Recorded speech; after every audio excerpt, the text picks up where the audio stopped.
April. It is the second Tuesday of the month. That means this is the place to be, and you are the people to be here. This is your monthly all hands. Typical rules are in effect. That means if you are not one of the presenters, please keep your microphones muted. Just kind of helps cut down on the crosstalk and that weird back echo that you get when people come off. If you have questions, feel free to throw them in the chat. We will answer them as rapidly as we can. But if your question is not answered, then just hang out at the end. We will stick around and go through it. Make sure everyone is fully addressed. I'm going to go ahead and share the slide deck here. If you are a presenter, get your updates in because we're locked now. Guy, if you could throw me a thumb so I know that people can see the deck. We can see some thumbs. All right, people, let's do this. Obviously, busy month here in the branch. Really started it off in a way that we didn't quite expect. Major disaster, but not off of the coast in the heart of Kentucky. The focus of this call is mostly going to be operational updates on and around our Appalachian Spirit efforts. But first, we still have a weather eye out to the tropics. Sandy, if you could go ahead and tell us all about that. Greetings, everyone, from beautiful Pensacola, Florida. The tropical outlook now, we have a wave that has moved off the coast of Africa and is making its way across the eastern Atlantic in that major development zone that we see this time of year. We are heading into peak hurricane season. The graphic on the right is our current map showing poor Kentucky still in the bullseye for a lot of this weather and flooding. So all you folks in Kentucky, please keep your ear to the ground and stay safe out there. You're expecting more rain. But we see there is a high sitting right off the coast of the eastern states, and that high is going to okay. Good to know. That high is going to be moving into the central Atlantic, and what this is going to do is it's going to draw up, potentially draw up this wave that may become a tropical depression later this week, up across potentially into the Carolinas, or it's going to stay off the coast and cross fingers become a fish storm.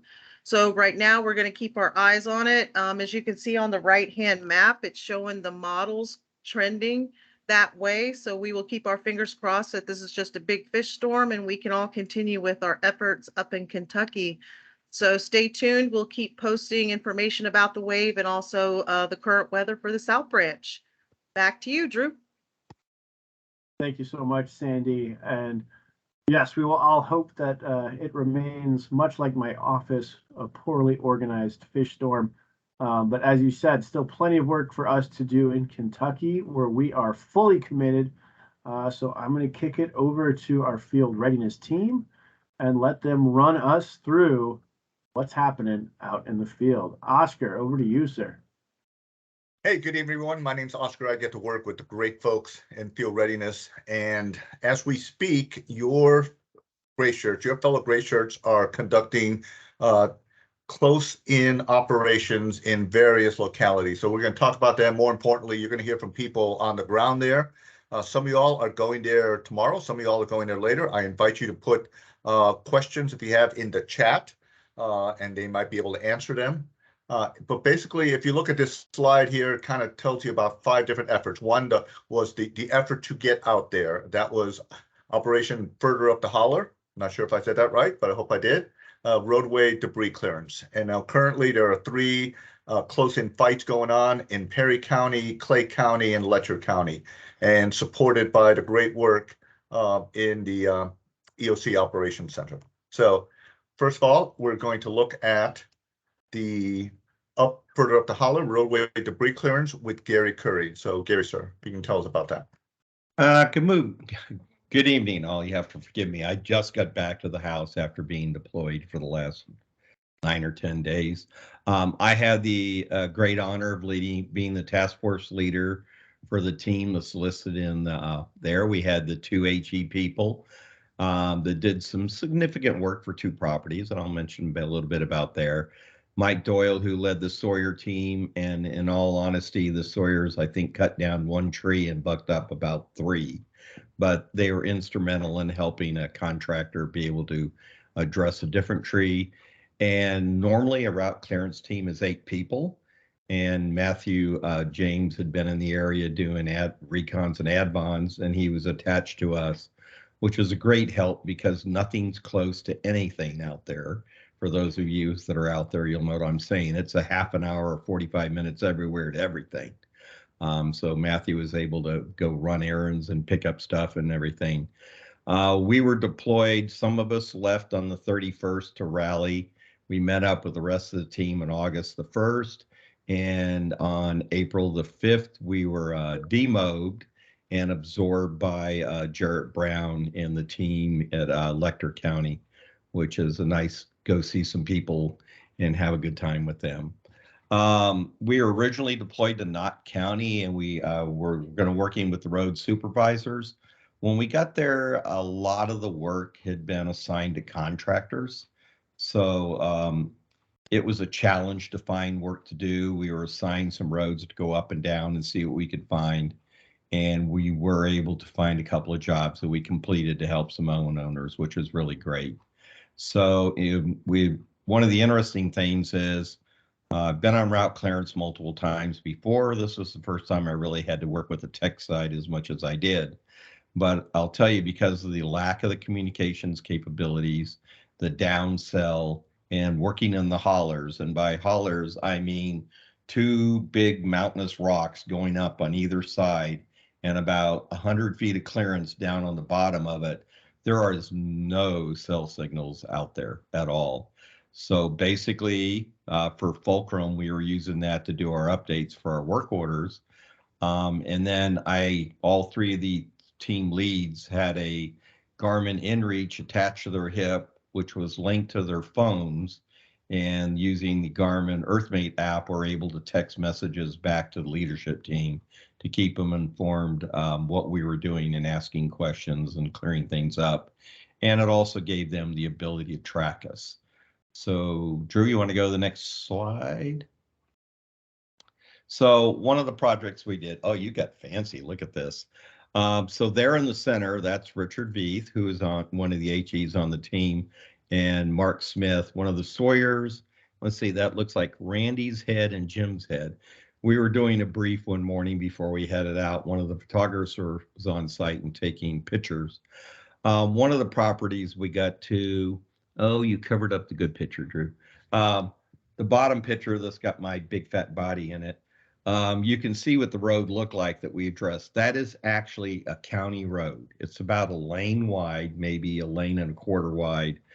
And that road was anywhere from 2 to 4 feet covered in mud, rocks, and sand. And what we had to do is clear the instructions from the upper left picture, which there were a couple of trees, bunch of rocks, and piles back there that had basically changed the direction of where things flowed. We had to clean out that debris to get everything going back where it needed to go.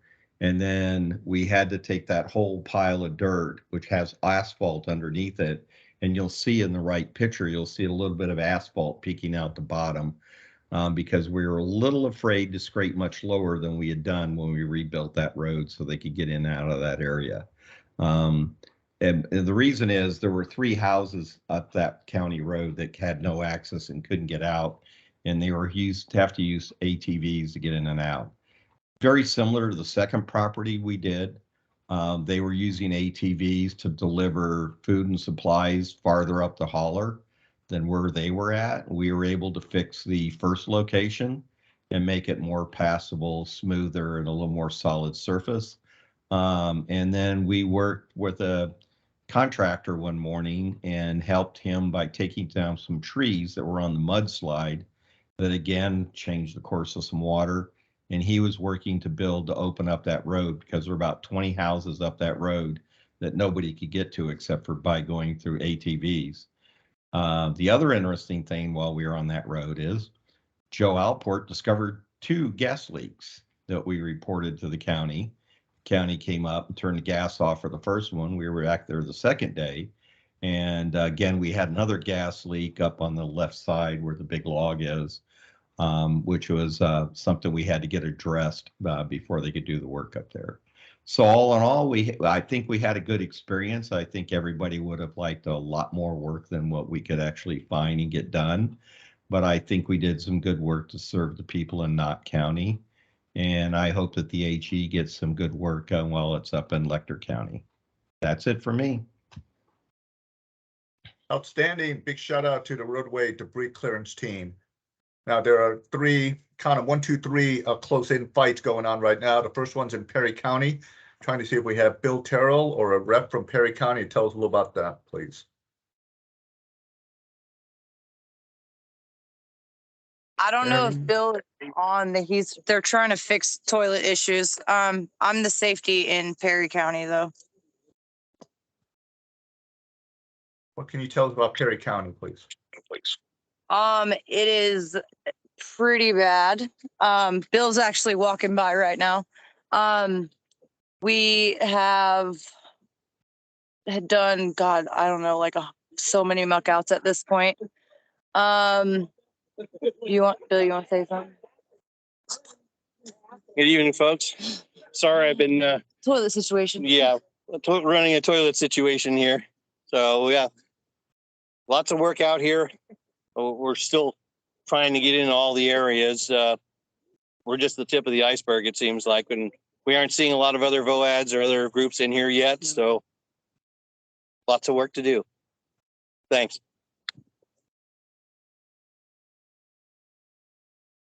Can we go to the next slide, please? And here's an example of the work that's going on in Perry County. They, as well as the other FOBs, would love to have you join them. And we'll put the link there if you don't have it already. And next, we're going to hear from folks from Clay County. That's Rich Locke and or a representative. Can you tell us what's going on in Clay County, please? Hey, good evening, folks. This is Rich Locke over here in Clay County. Hey, just a shout out to the MPT that helped get us in here and all the great support coming in. I do have Matthew James on the line. I stole him from the Gary Curry's group, so he's out here doing logs for me. Danny Chase is out here. A lot of our focus, we're on day 3. A lot of our focus has been on working with the Emergency Operations Center in a little town called Oneida. It's up near the border of Perry and Clay County. Mostly working with them to get in contact with some of these people, the ones in these little hollers up here, trying to see if people have helped them or not.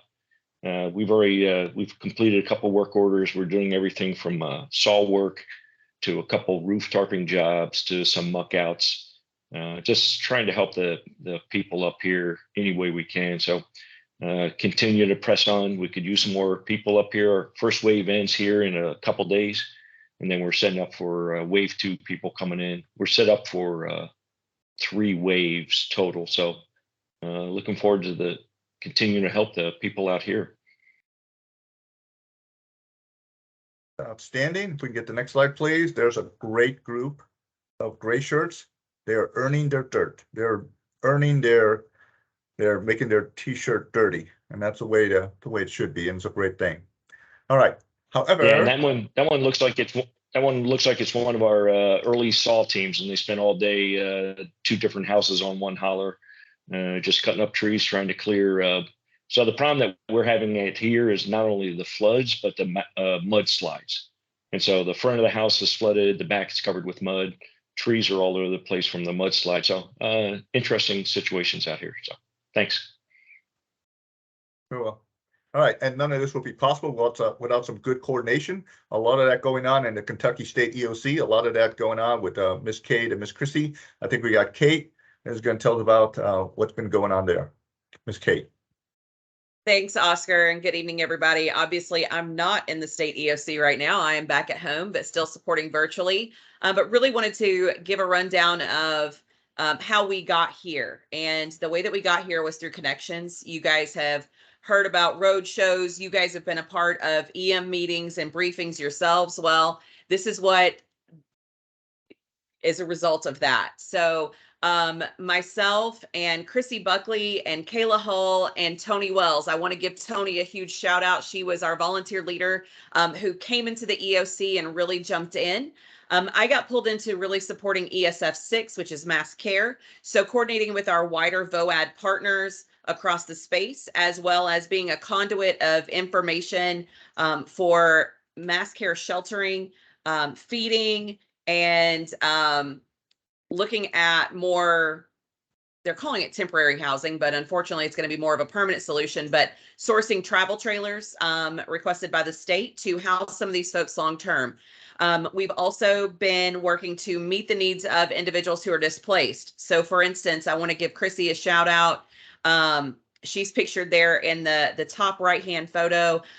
She received a list of needs that were basically, it was an infant who was displaced with her family, but she needed specialized formula. She needed diapers. She had a diaper rash. She needed to be seen by a medical provider. And Chrissy worked with the state parks to make that happen and to get those things to that homeowner. So again, want to give a huge shout out to Tony Wells as well. She was able to be the TR representative there. While I was covering ESF 6, she was there helping funnel information back to the mission planning team in real time and letting them know what was going on the ground there. So just huge kudos. We've been able to meet with the governor of Kentucky, the lieutenant governor of Kentucky, various FEMA officials from across the space, and to really open up that conversation and to make TR the forefront in that conversation. Definitely happy. Yeah, next slide. So there's a photo on the right. That would be the Lieutenant Governor of Kentucky. She brought her dogs in to meet with us one day, which was awesome stress relief. And obviously Chrissy is a huge dog person if you don't know her. So that was a photo taken by the PIO there for the Lieutenant Governor. And there on the left, that is actually a photo of me briefing the Director of Kentucky Emergency Management, who is directly across from me in that photo. And then to my right is going to be the governor, Governor Beshear, and the Lieutenant Governor is to his right. And what we were talking about in that meeting was accessing all of these folks that have been displaced and how Team Rubicon could assist with that. And guys, the impact you guys are creating, I just like every single gray shirt that gets out there. And for the folks that are watching this from the op, please know that everybody in Kentucky appreciates what you guys are doing and all of the stuff that you guys are going through to get stuff done. Literally was on a meeting earlier with the FEMA Region 4 director who was talking about all the good work that Team Rubicon is doing out in the field. The governor has mentioned you guys by name and all of the things that you guys are doing. So understand that every single opportunity that you guys are meeting with the homeowner and that you guys are bringing positivity to those communities, it is not going unseen. And we really appreciate everything that you guys are going to do. We're continuing to support virtually and we'll continue to do so as long as there's a need, and appreciate everything you guys are doing. Thanks, Oscar. Thanks so much, Kate. And yes, we got 3 close-in fights with your fellow gray shirts, Perry County, Clay County, and now turning our attention to Lecter County with Ariel Rogers. So Ariel, if you can tell us about what's going on in Lecter. Hey guys, hello from Black. Yes, we do have a black bear that comes to see us every night. So, like everybody else in the area or in the Kentucky area has told you, the damage here is really bad. We have seen masses of major destruction down on the riversides, and predominantly everything we are finding right now is muck and gut, and it's hard, it's hot, it's sweaty. Maybe you can go to the next, please.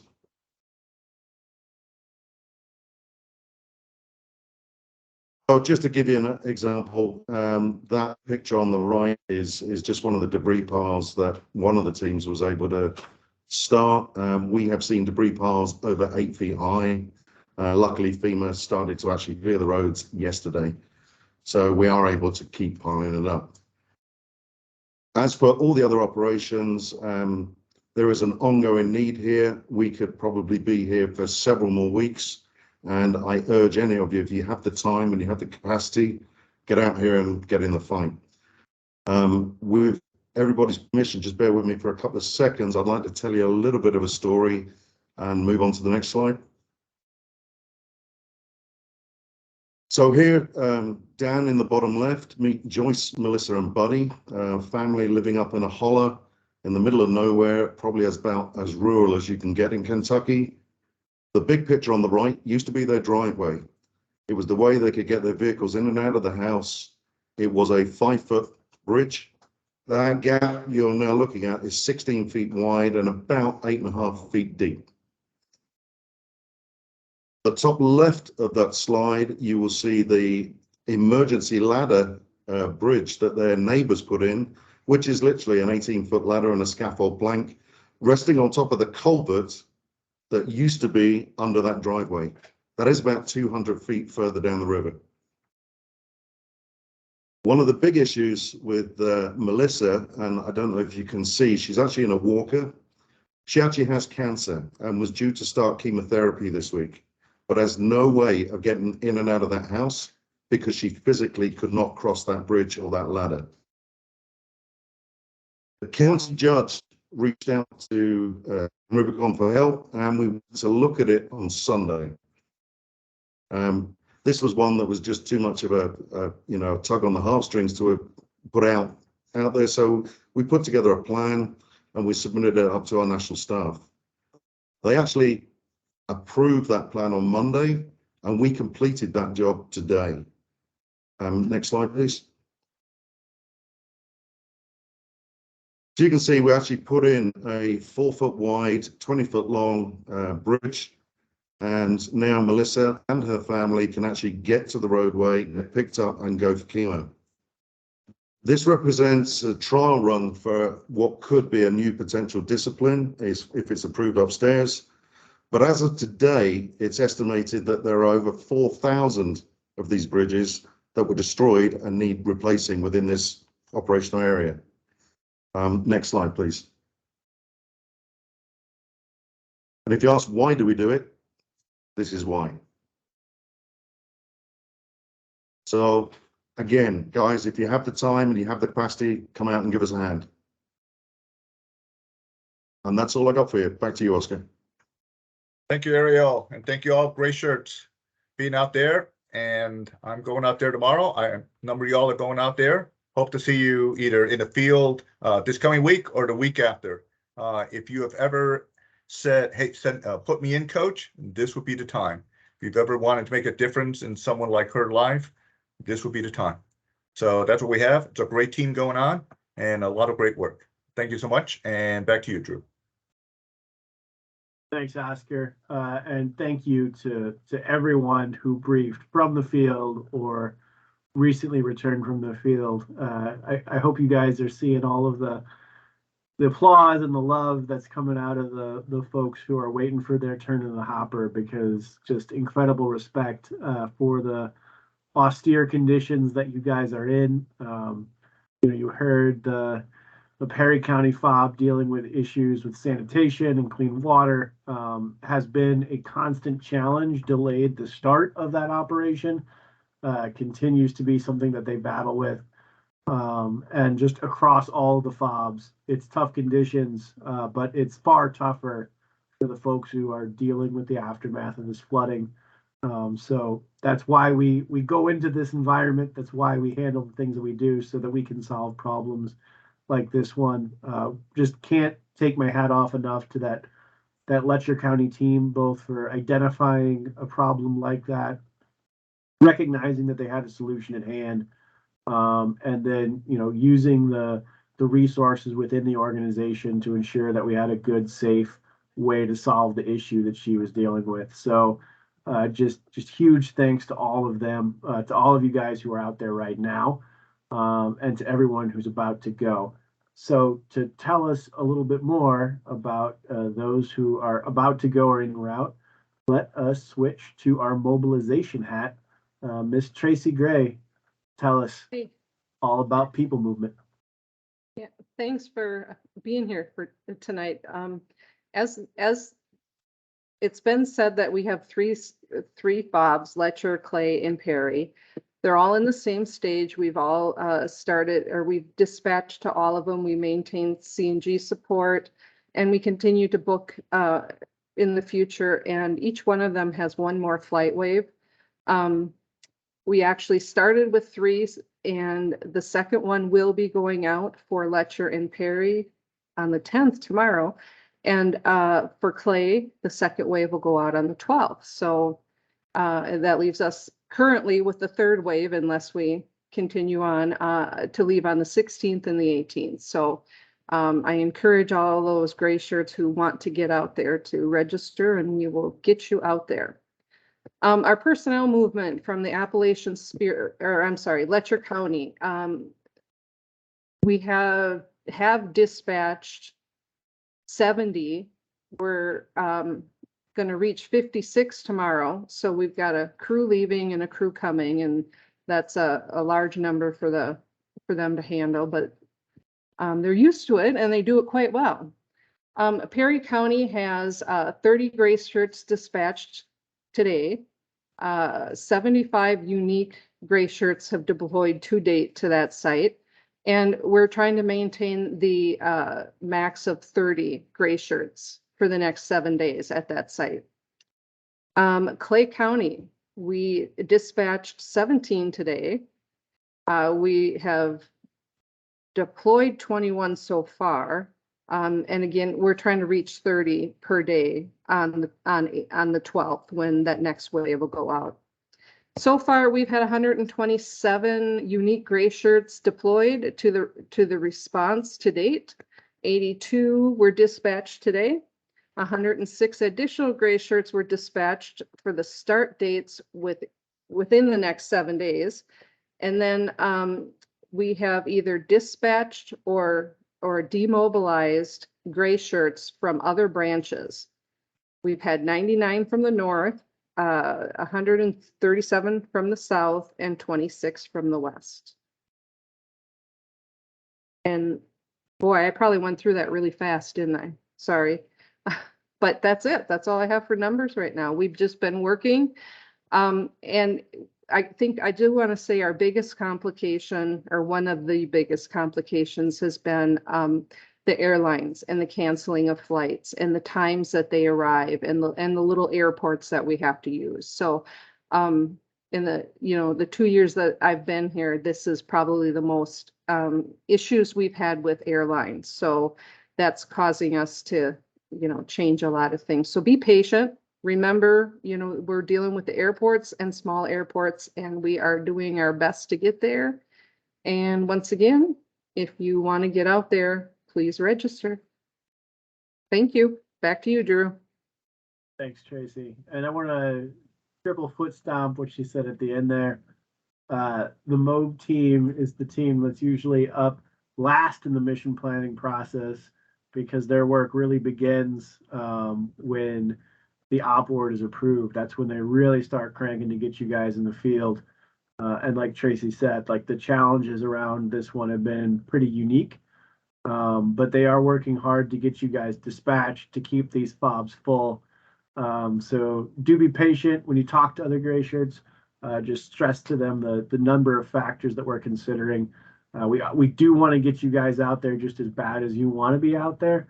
But we have to make sure that we get you guys to the right place in the right time, that there's a cot for you to land on when you get there, and that you have the right people to talk to. The only other thing I want to touch on in the MOB slide is she said that there's only one more additional wave after this one that just went out. That is the correct current state of affairs. But stay tuned, my friends, because as you heard from every fob out there, there's a ton of work on the ground, so there will likely be a Frago pushed out. Hello. There will be a Frago pushed out shortly, which will extend those operational periods. That will come with another notification, so additional weeks to deploy if you did not have bandwidth within this initial stand-up. So stand by for that. We will communicate in Teams and through the normal channels when that comes through. With that, a super important thing for everybody who is deploying, whether you are a PEX holder or not, is just how all of the money pieces work. So I'm going to hand it over to the best in the business, Miss Cindy Barrett. Thanks, Drew. At the present time, we've got 3 finance section chiefs, 1 actually on site, Debbie Luttrell, and 2 remote, Tyrone and Burdine and Trish Lucas, who came out of finance retirement to help us out. We've got 2 additional people in reserve, not including me, for future, it should say blobs in the Atlantic. And we had recorded a Concur 101 class, and we're passing that out like crazy so people can get their expense reports in. As you'll see, since we started events, workload and finances continue to trend upwards. I've been sending out emails this week to people that were interested in being finance. Encouraged everybody to take the online FSC class. That'll give you a good, healthy dose of what is involved. And hopefully we'll get additional people to help out. Could I have the next slide? But this is the important one. So thanks to a lot of cooperation from everybody in the field, we're getting receipts, we're getting the trackers updated, and we're able to track the burn rates with and without vehicles. As you'll see, total burn rate is trending downward. Burn rate with vehicles is still going upwards. I expect this to flatline once we get done laying in all of the vehicle costs. We're still working on getting all the paperwork on the Clay County. And total expenses naturally would incur and trend upwards over time. And that's it. Back to you. Thank you, Cindy. At first, just really want to thank the due diligence of our finance section chiefs and those teams to get this information reported. Like Laura said in the chat, it's critical information that helps explain both to you guys and to our donors precisely why we do operate a lot of the ways that we do. It's why, if you guys are out there on the op spending money, people are hounding you for those receipts, because it's super important that we can have a really clear picture of where that donor money is going, because that's what gives them the faith and trust and confidence in us that we're spending it in the right places at the right time, that we can go back to them and say, hey, because we had this capital on hand, we could surge over 100 people into the flood zone before power and water and everything were restored. We had that equipment at hand to get those people out there to get the stuff done that these communities so desperately need right now. So just big thanks to everybody who's been working to get that team the receipts that they need. If you're one of the people who has receipts that they need and hasn't gotten it to them yet, please do, so that they can finish and update these charts. But just super important work all around. And if you are deploying soon, make sure you attend one of our Concur 101 classes so that you can get all of your expenses tracked appropriately. That being said, lots of new folks who are interested in what's going on might want to get into the field because of these Kentucky floods. So with that being said, I'm going to go over to Derek Berg and the Good Ship membership to explain how we take new gray shirts and turn them into deployable gray shirts.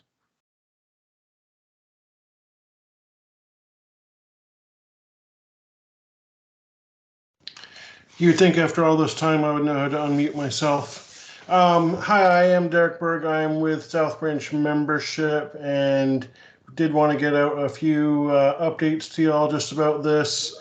You can read most of it on the slide here, so I won't bore you with all of the details. But there is a couple of things happening that we wanted to let you know about, most importantly, and one of the biggest changes that'll affect us as leaders with new gray shirts is the updated welcome series, which is going to be all those automated emails that we used to get as we signed up for events. Or I'm sorry, wow. As new gray shirts signed up and we got out there for outreach. Those are going to become less frequent, more relevant to the gray shirts. And we are including the new local leader outreach as part of that process now. And as you see, that's in that 5 to 10 day range, which is going to change some things up for our membership and admins. And then we are going to get more active about the we missed you when we don't see you for those 90 days. We haven't gotten deployable yet. So that'll be coming. That is in the process of some final updates. But that is some good news on the outreach front to help those gray shirts get deployable. You see below that, as we expect with every storm that comes about, we get a lot of new signups. In the last just over a week, we've had 100 new signups. They have all been outreached to. Most of them are in the Kentucky, Tennessee area, as you would expect. The rest are a lot from all over the place, but the Carolinas are getting some as well. The important part on that part is as we are in storm season, that will continue to happen as we have the process in place in each of our local metros and geos to have outreach completed. That will allow us to get the gray shirts connected locally and able to help out locally, which is our end goal. We do have some new membership leaders. We want to welcome Christine Swanson, Renee Chadwell, and Tina Tyndall as new membership leaders. I'm going to say goodbye and thank you to Keith from Tallahassee. He's moved on to logistics, so he's not leaving the leadership role, but he's just changing hats, which is always a great and awesome thing. I want to thank him for his work, and the other three as they are getting up to speed and knocking things out of the park. We have seen lots of great chatter on the Ask membership on Teams. I appreciate that getting used. It's one of the quickest ways to get a response as leaders. And then you see all the other ways to reach us on the membership teams and how we can help out those gray shirts. Any questions, always feel free to ask us. We are here to support you. You are not bothering us. Please ask, please let us help. Please help those gray shirts get connected, and we thank you. I'm out. Thank you, Derek. And yeah, guys, just really can't stress enough, right? We have all of these newly minted gray shirts, fresh and excited and want to get out into the field, but not necessarily sure how to do that. So if you aren't able to sign up and get out on the op, plug into your local membership team, plug into your local leadership, see how you can help them convert these newly signed up gray shirts into deployed gray shirts, helping out in the field. You heard the teams out there. We need them on the ground. With that being said, that wraps up some of the most focused reports around our Kentucky flooding. We're going to pivot into some general updates and information. But if you do have questions about Kentucky floods, the response, how to get involved, what's going on, continue to drop those in the chat, or like I said, hang out till the end.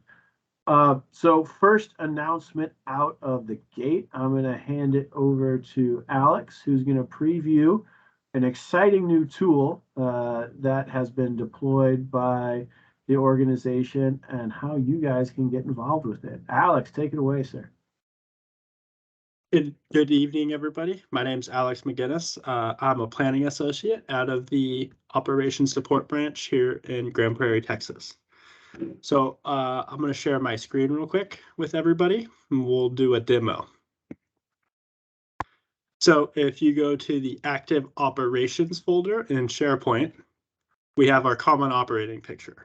And if you click this red button, it will take you to our new Esri-based common operating picture.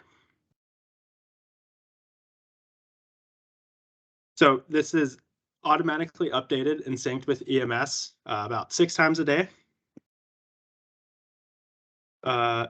first, we'll start with our active operations. So currently we have 8 active operations. We break it down into the 3 main domestic categories and the 1 offset international category that we use. We have the typing guidelines here, and we are working on getting labels for the different ones. Currently, the left side is active, right side is planning. Same with the different disaster types. We have operations and planning, currently 13. We break it down by operation planning stage. And then I'll turn the legend on. So over here in the top right corner is the legend button. You can toggle it on and off, and you can move it around. So the green is Opord. The light blue is Warno. The pink is Advon, and the darker blue is Recon. The red are active operations, and the TR logos are where we have facilities. So the map is interactive. If you click, we'll do the Kentucky operations. If you click the operation, it shows up with the operation name. It links you to the operation event in EMS, which works. The gray shirt's deployed there today. And then some other information from EMS. And it currently updates, so it updates at 2 in the morning, 6 in the morning, 10 in the morning, 1400, 1800, and then 2200 Pacific time. So if you're, don't forget that it's Pacific time, because our headquarters is based in LA and that's where our servers are. So that's why it's on Pacific time. We have total gray shirts dispatched. And then if you click planning operations as well, it brings it up. Sometimes you have to double click it. And then if you click the EMS link, it takes you to EMS as well. And then down here in the bottom, we have a table to show everybody, like active operations and ops and planning. It's just a different way to look at it if you wanted a little bit more deep dive information. And then we have a headlines tab. So you get that by clicking the headlines tab. I just went ahead and previously loaded it because these radars can take a few minutes to load sometimes when they're a little busy, like today is. But all you have to do is just click the headlines tab. And then these blue tabs show what else is present on the page, and they take you there to that tab. So if I wanted to go to the radar, I click radar and it takes me there. This is information that is pulled from the website. So the current warnings and storm reports, they come from the National Weather Service. We have the National Weather Service headline. This link also works. So if you click it, it'll take you straight to the National Weather Service. And we have our active operations layer on both of these maps. So you can see where we're currently operating. We have our Storm Prediction Center, the National Hurricane Center, and then in depth about the warnings, where they're located, and then a little bit more information about it. And then we also have our storm reports. So the reports from the top, they break it down, tell you where they're located, just a little bit more information. And then we have Fractal. So Fractal is a partner with Team Rubicon. They run a artificial intelligence that scans open source news and open source social media accounts, and basically verifies if the news had something to do with it impacted humans. So mainly they focus on like conflict, and they have like shootings and all sorts of different information. What we did was we took their information and we filtered out to just natural hazards that would affect anybody. And the filter is international, but it operates based off the map. So if you move the map, you see how the numbers and infographics are corresponding to the location of where I am on the map. So that's really cool. If you just want to look at a specific location, that's awesome. We have a selected date range. It automatically starts on the 1st. You can go further back than July 1st, but that's where we automatically start it. And then today. So I'll just look at the reports from the last 3 days. And then we'll zoom out and see what's going on. The graphs are interactive too. So if I just want to see what happened on the August 7th, I just click August 7th and it does the same as well. So This is the explosion in Cuba, for example. And then we also have homes destroyed by the fire in Washington County, Texas. So I could click that URL and it would take me there and I could see the story. It's just another source for pulling different headlines and news for everybody. Does anybody have any questions? I know I went through that kind of fast. We're working on getting a vanity URL, and then we'll be able to once we get that URL in place from tech over the next couple of days, we'll be able to send it out to all the volunteer leaders and you all have this. But for now, we have to go to the active operations folder in SharePoint and click the common operating picture button. Yes. Sue, is that your name? Sorry. Yeah, Sue, do you have a question? Yeah, I think you just answered my question. I was going to ask if both of them were under SharePoint, and I think you just answered it. So, yes. Okay, thanks. And then once that URL gets created, we're making like a Team Rubicon specific URL. Right now, it's just an Esri-based URL. Once that gets out, we can distribute that to anybody publicly. Okay, thanks. And Alex, if I wanted to help out with this amazing endeavor, is there a link I could click to tell you guys I'd like to help? Yes, so we are recruiting for our situation unit, and there's a couple different aspects of the situation unit. One of the things that specific people will get the opportunity to assist with are some of our daily products that get used around the organization. So as we start incorporating more Esri products within the organization for different departments, they're going to need to be maintained, upkeeped, and updated, maintained with the new software in different phases. So like we have another phase coming in for the COP, bringing in training information and just making sure it's up to date and everything works all the time. So we'll have some people on call to assist with that when things break. But mainly what the team will be doing is assisting us with EOC activations when we have a overwhelming amount of information and we need to sift through it in order to help figure out where the unmet needs are, where people are. So we did a little tiny activation as like a practice for the Kentucky responses, and we built a couple. I was able to build one map, and then we brought in some help for open source, trying to find some where the road closures were so we could help task the roadway debris removal team, assist in leading that as well. And then what we need help with is people who can come in and, plug and play wherever we can put them.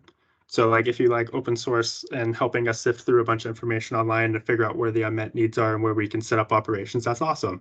And then we also need people who can come in and help us build maps and different products in order to help development raise money, help operations figure out, give visuals and help report that out so the mission planning team can give really informative briefs to our leadership. And then I will paste the link in the chat for that. I actually dropped it in there, so I didn't mean to steal your thunder, man. No, you're good. Thank you. Is there any questions about the situation unit team?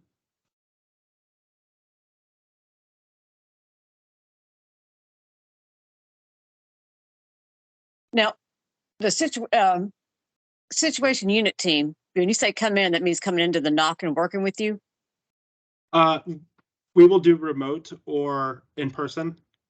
I live in Fort Worth, so that's not an issue. I can do that. Yeah, I mean, we have a lot of people from the West Branch and North Branch on the team too. So like one of the people that helped me was a West Branch individual, and so they just did remote support for Kentucky. So that's an option for a lot of people if you don't want to come in, or you live a little bit further away and you can't necessarily make it. It's okay, because we'll do activations kind of the same way we do like deployments to operations, where we'll know what kind of information relative people will be asking for. So we'll know how many people we'll need to bring in for each specific role. And then we'll send out a call to action to the people who have signed up and have showed interest first. And then the people that sign up whoever signs up first and has interest and can fit in those roles well will come in and assist us with that. I did leave out one thing. We will need help building training programs for all the different roles that we have. So geovisualization, which is like imagery analysis, satellite imagery, aerial imagery, GIS, which is basically anything that can be put on a map that's not imagery analysis. Open source information, so sifting through news stories and Google, different databases, and then social media collection. We will need training programs so we can bring gray shirts in who have little to no experience. We can train them up, build their capability, give them tasks, and then we can complete it successfully. So we're trying to build up our situation unit capabilities as well. And so we need very experienced people who can help build those training programs. And that's a very immediate need. No, that sounds good. When I get back from Kentucky, I'll get with you on it. Yeah, and then you can go ahead and submit the interest form whenever you want, and whenever we get enough, signups, we haven't really determined what that number is. If it's 10, 20, 30, just kind of depends on what's going on. We'll do like kind of an onboarding where we go in more in depth about all the different things that we'll be doing. If we have time, if it's more immediate and we have a bunch of questions, we had a lot of new people sign up, we'll just do an immediate onboarding. And then if not, we'll schedule one out in advance as well, based on what's going on.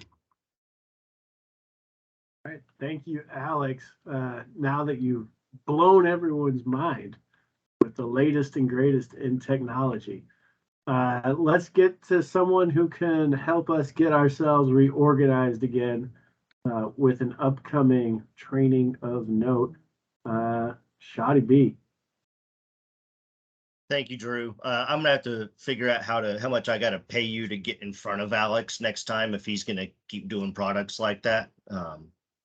But hey, look, we've got a tabletop exercise coming up. It's gonna be a virtual event. It's gonna be on a Sunday, the 21st of August. What this is gonna consist of is from 5 days out, and we're going to run through the actual hurricane planning timeline. So we'll be running through the mission planning process, and it is a discussion based. So you will be broke down into logistics. You'll be broke down into all of the mobilization, all of the different areas, and you'll be talking through what it is at each stage you should be looking for and what you should be working on. And you come back together and everyone discusses it, and it's a fantastic opportunity to see how everybody works together. The link is actually here on the slide, but I will drop it into chat as well. Looking forward to seeing as many of you there as can possibly attend. If you have any questions, please feel free to reach out. Thanks, Jeff. And can't emphasize enough in the middle of storm season, know that everyone wants to kind of see how the sausage is made as we spin up for these big storms. No better way than to work through one of these TTXs. So please sign up if you have that availability. Would love folks to get some reps in there. With that, just one quick update from something we called out last week. Ansel Jones, our one of our planners from the Carolinas, everyone knows he has dealing with some medical issues. Prognosis has improved, but long recovery ahead for him. So please continue to reach out, send him love, send him good thoughts, send him support. I know that hearing from him and the team who've been sort of interfacing most directly with him, it's meant the world to him to know that TR Nation's out here with his back. So continue to keep Ansel in your thoughts and prayers. And much love to him as he bounces back in this fight. Well, I think we are coming to a close here, on time and maybe a little bit under budget. But as we like to do at the end of these, it's always good to call out some of the bright stars among us. And we are going to call out one of the brightest that we have. Jim Lehman, mic is yours, my friend. All right, appreciate it, Drew. If you want to go to that last slide, we're gonna call out this month the one, the only, the John DeToma. John has been an interesting character to work with the finance team for the last, I don't know, year and a half. I think that I've been working with the finance team here for the branch in the many years. I'm sure that Drew and many of you others have been working with him previous to that with the territories. John is going to be stepping back as the finance lead. He is still going to be sticking around though. He's changing the socks. I don't even see him on the call. So while we're giving him a shout out this month, I was like, maybe he'll be on, but he is actually heeding our suggestion and changing his socks, which is really good. So he's going to still stick around. He's still going to help us out on the finance team, but we're going to relieve him of some of the headaches that come with being the lead and let him relax a little bit more while he still continues to enjoy working with us. I don't know why he does it. Like, if I was, almost 80 and well into my retirement, I wouldn't be wanting to do probably this much work. But he loves it. He loves everybody that he works with. He loves the organization. He can get a little irritated sometimes with some folks, but he loves us all, and we love working with him. I've really enjoyed the conversations I've been able to have with John over the last, like I said, year and a half or so. Everything from talking about Squeaky, his cat, to talking about his family, to sharing stories about our times in service. It has been nothing but pleasurable. So if you have not had the chance to sit down and just have a conversation with John, I challenge you to do so. While John is changing his socks and again, like I said, stepping back from being that lead, Cindy Barrett is going to be stepping up to be the branch finance lead for us. So you already heard her give our finance brief earlier in this call this evening. So you'll be seeing probably a little bit more of Cindy, hearing a little bit more from her. Please get your expense reports in. And if you have trouble, reach out early and often. We can help you get through those expense reports. Don't let us come knocking on your door after they're late. So I know Drew has probably some words of wisdom and some stories to tell about John also. So I'm gonna kick it over to him. Sure. I gotta tell you guys, this is a tough one for me because ever since I came down to support the team in Texas, John has been my bedrock. He's stuck out all these years with me as my finance lead, and so having him say, "Hey, man, I've been doing this for long enough, and I need to maybe enjoy my retirement a little bit more." I totally respect the move, but it was sad, man. I first met John as a young incident commander down in Rockport after Hurricane Harvey, when he called me up to chew me out for, I think I bought a pair of boots for a gray shirt who had destroyed their boots on a fob. And he was like, "Well, if you're going to buy that, you need to let me know." And anybody who's worked with John has probably been on the receiving end of one of those phone calls at one time or another, because, there's nobody who is more ferocious guardian of our organizational watchword to remember that your mother's a donor and you can spend your money, but spend your money responsibly. So I have always just appreciated his humor, his companionship, his friendship. I'm happy he's still going to be hanging with the team. Just an awesome dude, and just really thankful for all of his service to us. Also, just huge congrats to Cindy. Cindy has been an angel in the background fixing finances for a lot of delinquents out there, including myself. And so if you haven't worked with Cindy, Cindy's been around the block with TR, deployed as a loggy, longtime keeper of the trailer down in Houston, but realized that her true happiness is not necessarily in the field with the gray shirts, but in her recliner with her cat and her spreadsheets. And I can't argue with her prioritization because her skills are unparalleled when it comes to the numbers. So Cindy, super excited to see what you do with the team. John, we love you, and I can't wait to have a delicious Guinness like the one you're drinking in the picture behind my head here with you at a social soon. That concludes the formal call. But just some thoughts to sort of wrap up where we are. Guys, to bring it home, right? We're all here for one purpose. We all joined Team Rubicon for one purpose. That's to get boots and gray shirts downrange when people need it. The opportunity's there. Please sign up. Please get out in the field. And if you can't, please support that operation every way you can because they need the help. I'm going to stop talking. I'm going to drop the slides and I'm going to hand the microphone over to the boss himself, Mr. Son Walker.